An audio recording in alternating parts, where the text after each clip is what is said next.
All right, so welcome to tonight's Tanya class. We are studying Tanya. We are studying the third section of Tanya, which is called Igeres Hatshuva, letters about repentance or about returning to God, from the word tashuv, to return to God. And we are studying chapter 9. In Hebrew it's called First Heh. Now, this chapter happens to be a great chapter, like as I told you always. Tanya, because it's the foundation of mysticism, every chapter is solid. Every chapter is new. Every chapter brings a novel idea and a great idea that allows us to grow spiritually. So chapter 9 has many points, but I think the main point, one of the few main points in this chapter, is that the Alter Rebbe shows you how you can create new love. Isn't that nice? It's like you have factories that make things, right? Right? Factories that produce things. But we each, every one of us, you probably don't even know you own this factory. We all have factories that we have the possibility to produce new love. Wow. There's old love. Yeah. There's regular love, but then there's new love that didn't exist till now. And guess what? We can create it. We can create it. You don't have to buy it. You don't have to pay money for it. You don't need anyone to help you. I mean, you need someone to help you to run your factory. But ultimately, it's your factory. You have access to all the tools.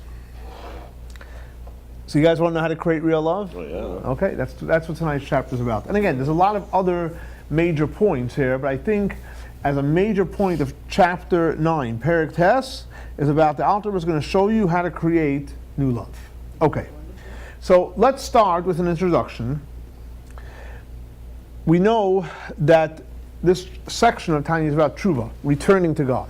What does that mean? Shema Yisrael Hashem Elokeinu Hashem Echad. Everything really is God. There's no other thing other than God. We are part of God. We are born as part of God. We have our manual, right, how to live our life at our greatest peak level, and that is the Torah. And the Torah shows us how to live a life. What kind of life? A life where you're plugged into God. How do you stay plugged into God? Very simple. How do you create that connection? By observing all the 630 commandments. In other words, doing the 248 positive commandments, not transgressing the 365 negative commandments. And if you consciously do what you're supposed to and you don't do what you're not supposed to, then what happens is you are one with God. Now, and when you're one with God, then it's wonderful. You're in sync. It's like, wow, it's better than anything out there. There's nothing better than that, right? There's nothing better than that. You're one with God. And you don't need any external factors to make you happy and to make you fulfilled and to make you in a loving situation. You have everything. You're one with God. Now, so what happens when a person unfortunately misses an opportunity to do a mitzvah? So you have 248 positive commandments, and you had an opportunity to do a positive commandment, and you didn't do it. So what happens is, when you didn't do it, you now missed an opportunity to connect to God. So you could have been connected, and you missed the opportunity. Or, God forbid, if there's one of the 365 negative priests don't do this, and you went ahead and did what God told you not to do, you basically disconnected yourself from God. So as we go through the day and through the week and through the month and through life, if we miss opportunities and we don't do what we're supposed to, we're disconnecting with God. Now, obviously, even though we're still doing connections, which is great, and we're trying not, but the part that we miss, the connection is getting weaker, and we want to have the strongest connection with God. Not, God forbid, a weak one or the weakest. We want to have the strongest, because the stronger we are connected to God, what happens then? We are, as the Torah says, you that cleave to God, you are alive. So if you want to be alive, what do you have to do? Connect to God. God forbid, if you don't, then you're spiritually dead. Who wants to be dead? So what happens when we're human? And we do basically mess up. We're human. We're not angels. We're not computers. So then there's something which is called Teshuva. What does Teshuva mean? Teshuva means returning to God. Comes from two words. Tashuv Hey, you're returning to God. Now, the question is, why does the Torah use the term Teshuva? Because Tashuv is to return. Hey, what's this hey? What's the returning hey? So we know that God's name is spelled with Yud, Hey, Vav, Hey.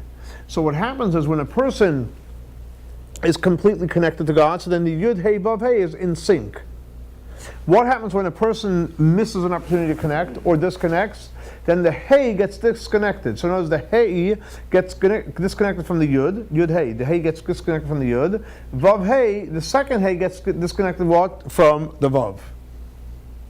So when you sin, whether you miss a positive mitzvah or you do something which you shouldn't be doing, the Hey gets disconnected, either the Hey from the Vav or the Hey from the Yud. What is Teshuva? So there's two levels of Teshuva. There's a lower level of Teshuva where you turn back, you return the last Hey with the Vav. So that is the lower level of Teshuva. And the higher level of Teshuva is when you return the Hey back to the Yud. The Hey back to the Yud. So what's our goal? Our goal is to make sure the Hey and Vav are connected, the Hey and Yud are connected, and then what? We're one with God. How does the process of Teshuva take effect? So we learned last week in chapter 8 in Tanya, the Alter Rebbe explains that what is Teshuva Ilah? What is the high level of Teshuva? So the Alter Rebbe says very simple. You study Torah. That's part one. It's a two-part process. You study Torah, but how do you study Torah? Like a burden? Like a yoke? No. Or you love God, and you're in awe of God, and it's His Torah. Oh my gosh, look what God says here in the Torah, and you're excited about it. Irrelevant how you personally feel or think about it. It's God's Torah, and you have an opportunity to connect to God, because by studying Torah, right, we have an opportunity to connect to God. So when we study Torah, we're connecting to God, and we study Torah, and we're excited about studying Torah, not just, oh, I got to study this today. No, I want to study this today, because I want to be connected with God. With love and awe. With love and awe, exactly. So then you are creating what? The Hey, you're creating it back to the Yud. So the Alter explained last week in chapter 8 that Teshuva Ilah is returning the Hey back to the Yud, which means basically you accomplish that. What's the practicality? Taking out a Chumash, taking out some Mishnah, taking out some Talmud, taking out some Kabbalah, some Zohar, some other writings, some other teachings, and you study Torah with love and awe. Oh my gosh, you're plugging back in. So even though God forbid we sinned or we missed an opportunity, but guess what? We have a way to reconnect. How do we reconnect? Welcome, welcome, welcome. Come inside. How do we reconnect? Come have a seat. How do we reconnect? We reconnect by studying Torah out of love and awe. That's what the Alter explained last week. So comes along the Alter in this week's chapter 4, and he says, let me ask you a simple question. That the Alter explained, and this is based on the Zohar, that God's name, Yud Hey Vav Hey. Right? What's Yud Hey Vav Hey? Yud, we know, is which sphera? Chachma. Right? Chachma. Wisdom. So Yud is Chachma. Hey is what? Hey is Bina. Bina. The comprehension, the more detailed understanding of it. Hey is Bina. Vav is what? The 6 midot, the 6 emotions. 6 emotions, and the last Hey is Malchut. That is the spiritual breakdown of the Yud Hey Vav Hey. Chachma, this is the Yud. Hey is Bina. Vav is the midot, the emotions, and the last Hey is what? Is Malchut. That is the breakdown of Yud Hey Vav Hey. Now, what did we just say? That what is Teshuva Ilah? Returning the first Hey to the Yud. So Teshuva Ilah is returning the first Hey to the Yud. Now what does that mean practically? Returning Bina to Chachma. Now, when you study Torah, which of the attribute is it? Is it Chachma? Is it Bina? Is it emotions? Or is it Malchut when you're studying Torah? It's what? I can't hear. Bina. It's Bina. Why is it Bina? Very simple, because you're reading it and you're trying to comprehend it and you're discussing it, right? You're going into details. So studying Torah is Bina. Now, so if Teshuva Ilah is taking Bina and returning it to its source, so all you need to do is study Torah. How did the Alter Rebbe add in this whole idea of studying Torah with love and awe? I mean, it's a nice concept, it's beautiful, but what's the connection with the Hey? Love and awe is which letter? Vav. Hey is Bina, studying Torah. So the Alter Rebbe last week came along and told us you should study Torah with love and awe. Hold on, fact check. That's emotions. That's emotions. Love. Fact check. Hey is only Bina, which is only studying Torah. So how do you get it? How do you get over here into the emotions? Okay. So the Alter Rebbe explains in this chapter, and this is why this chapter is revolutionary, and he says like this. He gives an example, and he says that there's a verse that says, Aim, which is the mother, Rובצת is hovering over on האפרוחים, the little chicks. So if you have a mother, right, a mother bird, she's hovering over the little baby chickens, right? It's a beautiful picture, a nice image, right? What does that mean? She gave birth to them, she's cultivating them, she's developing them, etc. Now, what does that mean practically? What does that mean? So the Alter explains like this. Why is the mother hovering over the little babies? Protect them. Huh? Protect them. To protect them. Okay, that's one answer. What else? Keep them warm. Keep them warm. Okay, what else? Keep them out of the fryer. Keep them out of the fryer. Okay. Yeah, sorry. To feel safe. Teach them what? To make the little bird feel safe. Feel safe. Okay. So here the author explains very powerful, simple insight. When the mother is on the little babies, it's because she loves them. And she created them. Who created the babies? The mother. Yeah. The mother. So even though they are independent and they have their own life and they're free, they can do what they want, it's the mother. And it's a natural thing for a mother to sit over its babies. And it's a natural thing for children to be sitting under the mother, physically and spiritually and mentally, emotionally. That bond is very, very powerful. Now, so here's the point, Alter Rebbe says. What's the essence of that relationship? What's the essence of the relationship?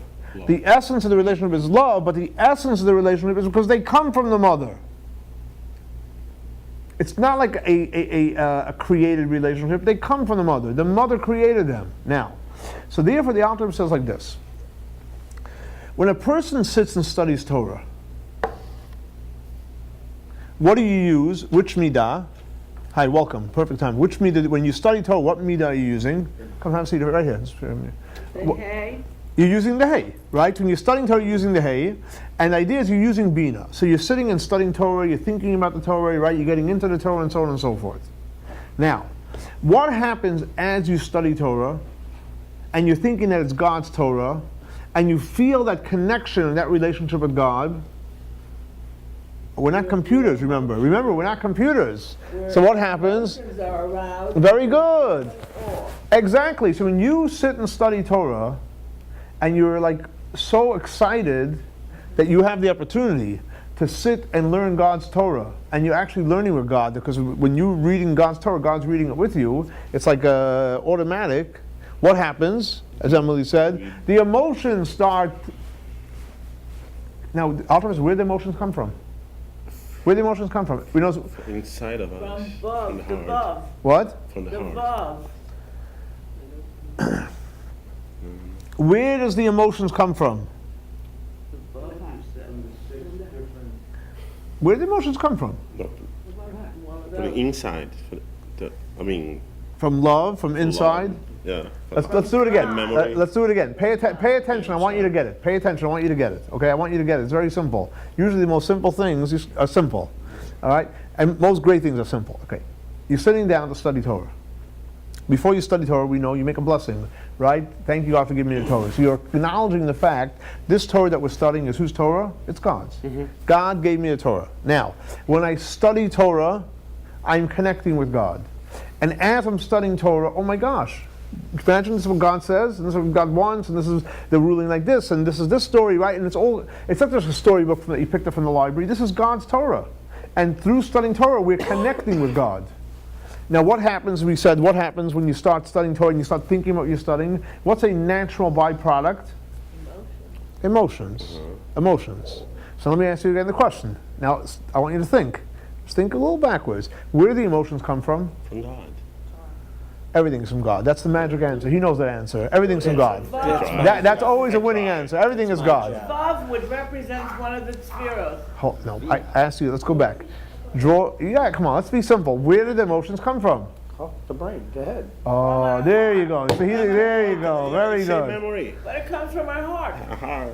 No, we already answered the question. Yeah, haven't we? there's no heart. Hold on. Let's clarify. Let's clarify. The heart is. The emotions are dancing in your heart.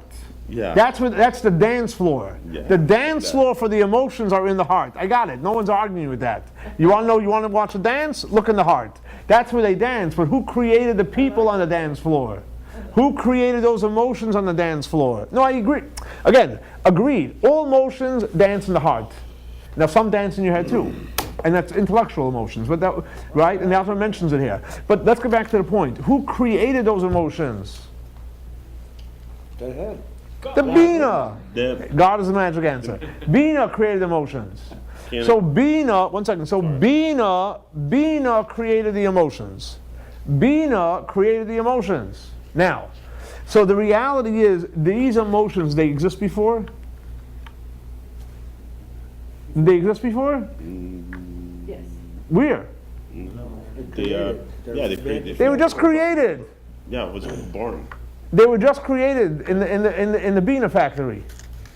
I like the Bina factory. Right, in the Bina factory, emotions were created. They did not exist before. When you sit and study Torah, these are brand new emotions that are being created right now. So right now, when you're sitting studying Torah, when you're thinking about what learning, and you're getting excited about it, you're excited the fact that you're sitting and studying God's Torah, and you're creating all this joy, guess what you're creating? You are creating. We're creators of emotions.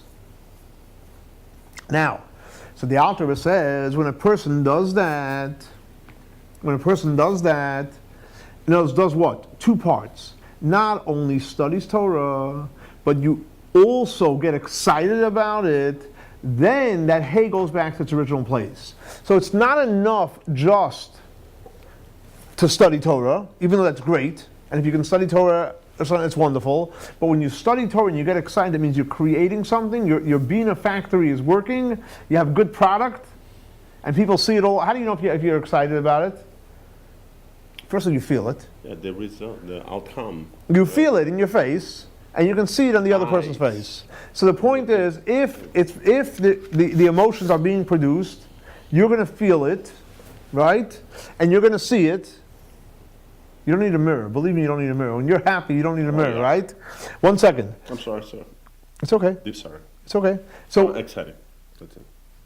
I'm very happy. good, wonderful. Yeah. So what happens when you what happens when you create these emotions? You're creating emotions. You created an emotional factory from Bina, from studying Torah.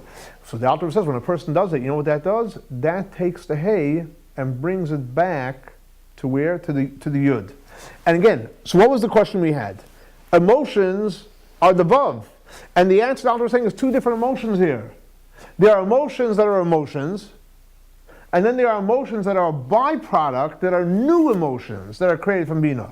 So again, here's the clear distinction. Generally speaking, when we talk about emotions, where are the emotions from? From which letter? From the Vav. The basic emotions are from Vav. I'm excited about doing a mitzvah. I'm excited about studying Torah, right? So those are emotions that you have within you, and you bring it out, and that's the Vav. Those are basically the old emotions that have to be uncovered, and so on and so forth. For example, does everybody love God? Mm-hmm. Sure. Which letter is that from? Don't look at me. Oh, you just The say it. Vav. From the Vav. If you love God, it's the Vav. Does everybody know of God? Yes. Where's that from? From the Vav. But what happens if you sit down to study Torah, and all of a sudden you, oh my gosh, can you imagine I have this biggest gift, I have God's Torah, I'm able to study it, and you start getting happy? Where are those emotions from? The Vav or the Hey? From the Hey. It's from Bina.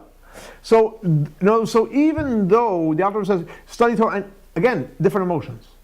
These are emotions that are strictly a byproduct of what? Of meditation. In other words, like this. We all love God. That's Vav. But if you want to have new love, because we said the title of this chapter is New Love, you have to meditate about what? You have to meditate 3 words. You ready? Mm-hmm. Ki, hu chayecha. Because he is your life.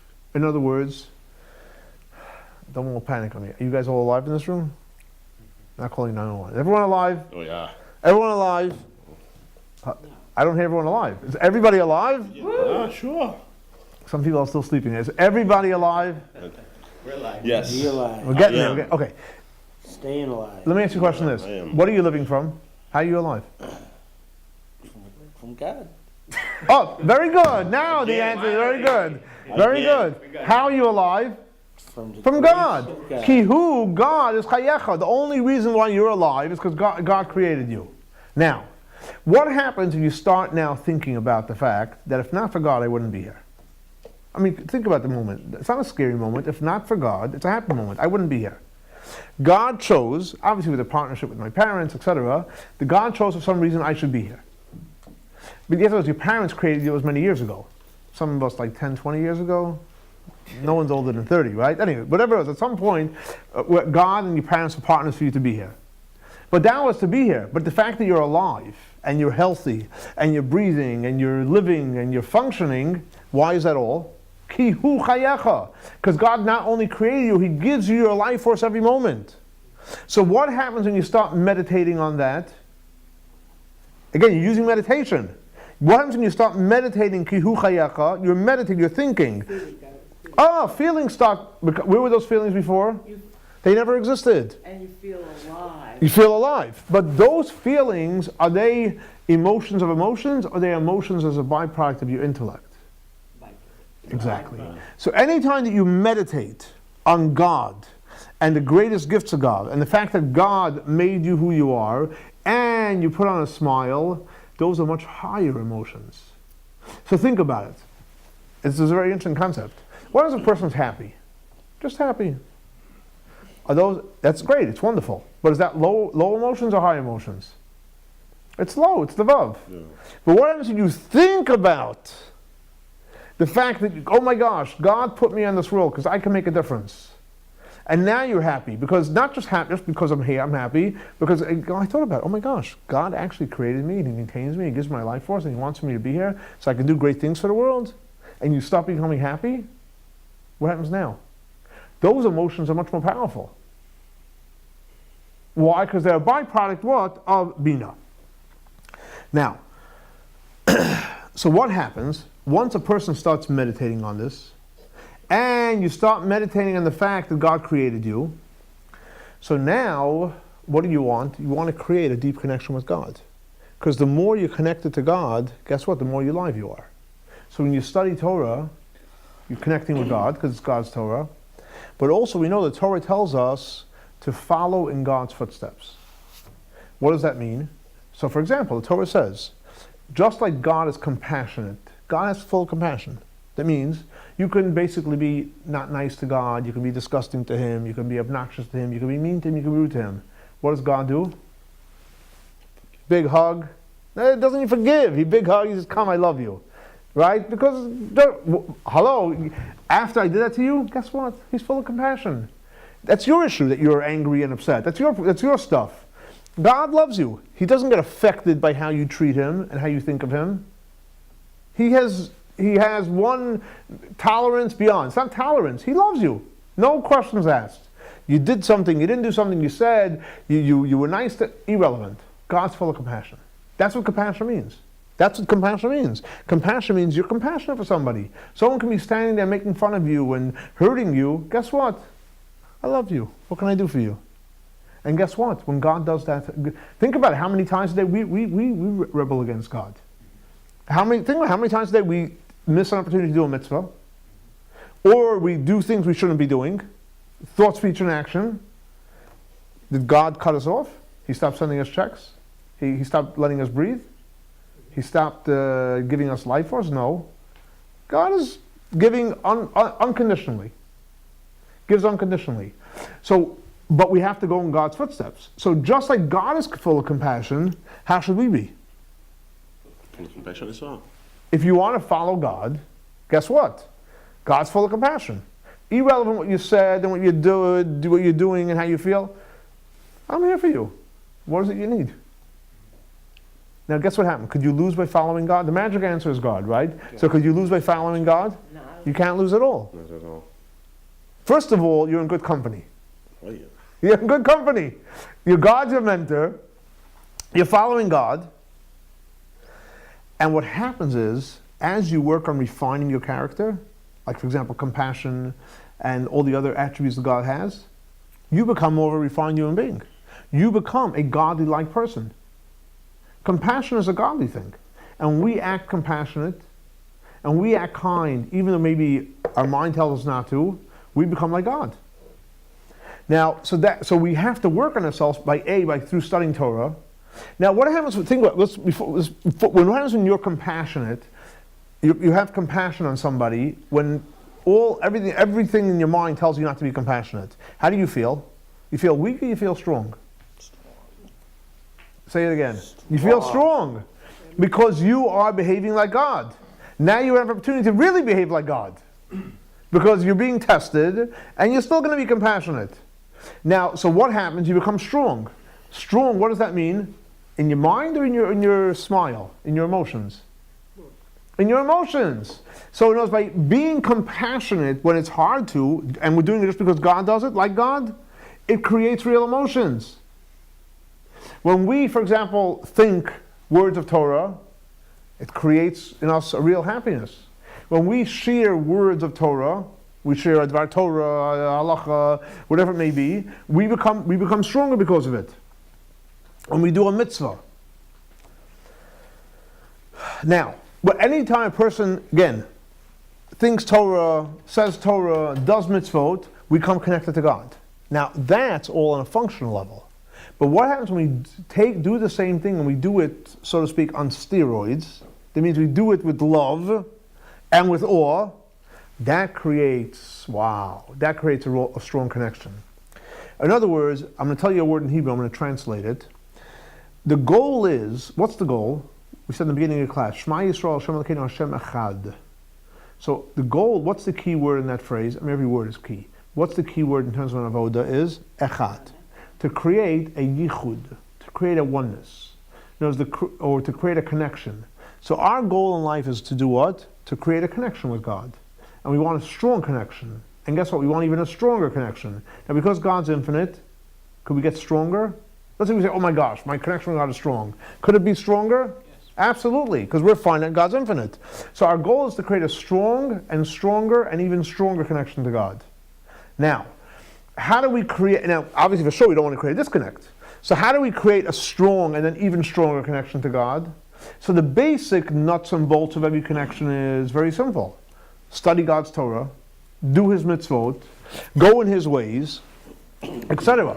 That is wonderful. That's the nuts and bolts. But if you want it to really stick and glue and like almost become one, I mean, right, as one as can be, how do you do that? With love and awe. When you bring the emotions in that come through the meditation, that creates the highest level of yichud, which ultimately, that creates the highest level of tshuva. The highest level of tshuva gets created by the highest level of yichud. And ultimately, by creating the higher yichud, to create the higher real connection, that is ultimately Teshuva Ilah, because through intellect, right, through meditation, through studying, that produces love and awe, the yichud becomes stronger and stronger and stronger, and then obviously we're connected to God on the deepest levels. Here the Alter Rebbe goes into this, in this same chapter, goes on to explain ultimately, and he takes, for example, a certain mitzvah, and he says, what happens when a person defiles and messes up his relationship with God through the circumcision? In forbidden relationships, inappropriate relationships, and etc., etc. And there's many, unfortunately, ways that a person can disconnect from God. So the Alter Rebbe explains, according to Kabbalah, that every single mitzvah we do strengthens a certain part of our body, and every time we transgress, it actually hurts and affects negatively a certain part of our body. Now, so when a person, on a spiritual level, so when a person goes ahead and, let's say, has certain issues spiritually of defilement of the midah of yesod, of the connection of the bris, so what happens then is it creates a weakening in your intellect. Intellect means the connection to God through intellect. So a person, let's say, sins in the area of circumcision, what happens, he'll try to study Torah. It's going to be hard for him to study Torah because his brain and it gets desensitized to God and godliness. So it weakens that connection. Now, ultimately, what do we want to do? We want to fix the connection. The goal is to fix it. It's about Teshuva. So the Alter Rebbe says, very simple. When a person messes up, where does it mess up? It's even the act is by the circumcision, but the spiritual defect is in the brain. So if you want to go ahead and fix the brain, what should a person do? Very simple. What gives your brain fuel? Spiritual fuel. Studying Talmud. Studying Torah. So every single time you study Torah, you know what's happening? Not only are you connecting with God, not only are you learning what God has to say, but more importantly, you're actually restructuring the damage in the brain. Literally restructuring the damage in the brain that was damaged spiritually.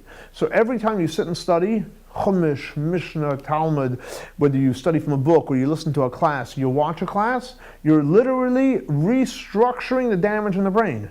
It's like you mentioned before you start to exercise, right? So exercising actually, the doctors know this, it creates new wires in the brain that allows you to be healthy and healthier and not to get sick and to live longer. In other words, when you exercise physically, it creates new wires, scientifically in the body. But let's focus on our part. When a person studies Talmud, you're literally building and rebuilding and restructuring the damage that takes place in the brain. And the Alter Rebbe actually quotes from the Zohar that, and this is very, very powerful, we know that when a person sins, there's different punishments in the Torah. Certain ones are lashes, different etc. But there are certain ones that it's a death penalty, literally the death penalty. Now the Alter Rebbe quotes from the Zohar that, and this is very important to know this, that when a person studies Talmud, now what happens? You have the death penalty. It means you have to die. You're going to die. The Alter Rebbe quotes from the Zohar that when a person studies Talmud, it literally can wipe away the punishment of death penalty. Think about that. That's powerful. That when you study Mishnah, Talmud, etc., Talmud, it means you're using your brain and you're studying it, you're trying to comprehend, what does this one say, what does that one say? Whatever God is, how He's getting you the spiritual medicine, so to speak, within you, it literally can atone for death penalty. And the Alter Rebbe actually finishes off and he quotes from Proverbs, and he says like this, B'chesed v'emes Yechaper avon. Now, what does that mean? And basically, there are certain sins that you can't. Certain sins. If you did something wrong, you bring a sacrifice, you bring a gift, you make a donation, etc. So, and that atones. But there are certain sins that doesn't atone. You can't bring a sacrifice for certain sins, just like you have the death penalty. However, he quotes in Proverbs that says, "B'chesed v'emes." When a person does chesed, kindness means you're kind without any agenda. You're just kind, you're just nice, you're just kind, and you help out, and you contribute, and you do whatever it is that goes in the category of chesed. And emes, what's emes? We know emes means truth. And we know, what is the real truth? God's the real truth. And what did God give us as, so to speak, as a tangible measure that we can connect to what truth? The real truth is Torah. So when a person practices chesed, when a person studies Torah, which is emes, that can atone for things that even a sacrifice can't atone for. So here you have like the biggest gift the Alter is giving you. He's giving you the secret. The secret, two secrets in this chapter, two powerful secrets. One is how to create new love, by meditating. It literally creates love, it creates awe. And the second major secret the Alter is teaching you here is, and it's a big secret, and it's a shame we don't know this when we're younger, right? But we can't go backwards, but starting from now, to realize how important it is to constantly and consistently study Mishnah, Talmud, Chumash, mysticism. You should always be walking around with a book and always be studying. Why? Because literally, could you imagine if you have the opportunity to restructure damage to your brain? And you have the opportunity to wipe off a death penalty sentence on us, or things that even a sacrifice can't atone, you can do it. And what is God asking for you? He's not asking you to suffer. He's not asking you for any pain. He just says one thing. You want to wipe it all away? Sit and study. And today it's very easy. There's classes all over, you can go online, you can listen, there's numbers you can call up, but guess what? For every minute, every hour, every day that goes by and you study Torah, guess what? You're healing yourself on the highest level. And we all know studying Torah right when you're studying Torah makes you happy. So it's a win-win. Think about it. It has short-term gains and long-term gains. Why? When you're studying Torah, are you happy? Very happy. And not only are you happy when you're studying Torah, it actually it restructures your brain that was, God forbid, could have been damaged by a sin. It could wipe away a death penalty. It could wipe away anything that you need a sacrifice for. And ultimately, when you study Torah the right way, with proper love, you can literally create new love that never existed. It's like the greatest gift that we have. And it's extremely, extremely powerful. So in other words, you see here clearly from chapter 9, Perek Tes, in the Igeres Hatshuva, the Alter Rebbe teaches us one of the most powerful things. And again, I think it's so important. One is that if we want to create the highest level of Teshuva Ilah, which is taking the Heh and bringing back to the Yud, so it's not just studying Torah, which is Heh is the Bina, but actually the Heh should be in its full power where it's producing emotions. This will bring you to real Teshuva Ilah. And more importantly, when you study Torah, it literally restructures the damage in a brain that was done through, God forbid, through sinning. It takes away, God forbid, the death penalty. It takes away things that, God forbid, you wouldn't need to sacrifice. And most importantly, it brings real love and awe in our life. And what better and greater gift is there than to have not old love? Old love is good too. Any love is good. But what greater gift is there than to have brand new love created in our factories? We each have a factory, and we have the opportunity and the ability to create real love. When? Always. Made in USA. Wherever you're at. Wherever you're at. Wherever you're at. No tariffs. Anyway, so I think this chapter is so important. Perek Tes. Study it. It's a wake-up call and it's a reminder to study Torah, to meditate, and to create love, and to have a great, beautiful life.